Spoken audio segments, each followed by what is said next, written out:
Assalamualaikum warahmatullahi wabarakatuh. Perkenalkan, nama saya Gina Khairunisa dari Prodi Pendidikan Ekonomi kelas SD Universitas Indraprasta PGRI dengan NPM 2024-1450-0325. Di sini saya akan memaparkan materi tentang tokoh pendidikan dari dunia barat, Timur Tengah, dan juga Indonesia sebagai salah satu tugas dari mata kuliah pengantar pendidikan yang diampu oleh Bapak Mazhur Dwi Saputra MPD.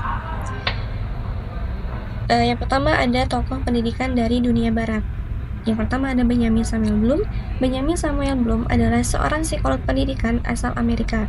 Bloom dikenal luas karena kontribusinya dalam mengembangkan taksonomi tujuan pendidikan atau biasa disebut dengan taksonomi Bloom.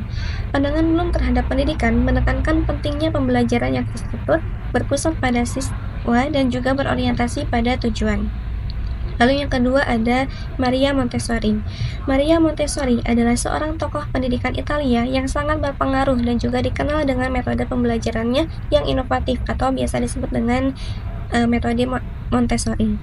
Pandangannya tentang pendidikan ini berpusat pada anak sebagai individu unik yang memiliki potensi untuk berkembang secara mandiri. Lalu yang ketiga ada Jean Piaget. Jean Piaget adalah seorang psikolog perkembangan yang sangat berpengaruh dalam dunia pendidikan. Pandangan beliau tentang pendidikan yaitu kecerdasan itu dapat berubah seiring dengan pertumbuhan anak dan juga perkembangan kognitif anak sangat tergantung pada seberapa aktif berinteraksi dengan lingkungannya. Yang selanjutnya ada tokoh pendidikan dari Timur Tengah. Yang pertama ada Al-Ghazali. Al-Ghazali adalah seorang filosof dan teolog muslim terkemuka. Pandangan beliau tentang pendidikan bukan hanya sekedar transfer ilmu, tetapi merupakan proses pembentukan karakter dan mencapai kesempurnaan manusia, yaitu dengan mendekatkan diri kepada Allah SWT dan juga menawarkan perspektif yang holistik dan berorientasi pada nilai-nilai luhur. Lalu yang kedua ada Ibnu Khaldun. Ibnu Khaldun adalah seorang sejarawan, sosiolog, dan ekonom muslim terkemuka. Pandangan beliau tentang pendidikan bukan hanya sebagai proses transfer pengetahuan saja, tetapi juga sebagai alat untuk membangun peradaban dan masyarakat yang maju, yaitu dengan menekankan pentingnya pendidikan yang relevan, berkualitas, dan berorientasi pada praktik. Kemudian selanjutnya ada tokoh pendidikan dari Indonesia. Yang pertama ada Raden Dewi Sartika. Raden Dewi Sartika adalah seorang pelopor pendidikan perempuan pribumi pada masa kolonial.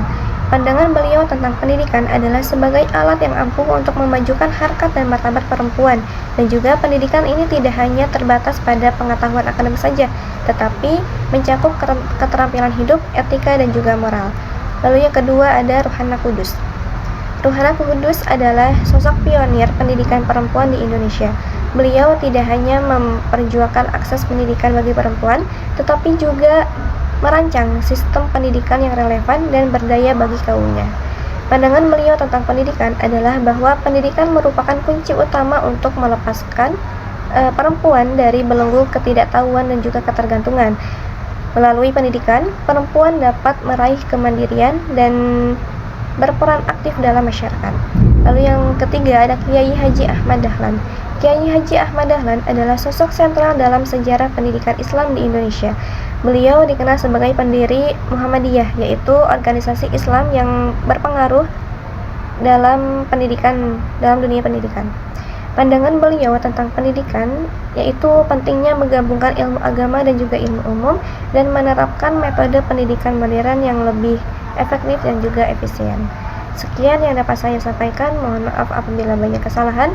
Ditutup dengan alhamdulillahirabbil alamin. Wassalamualaikum warahmatullahi wabarakatuh.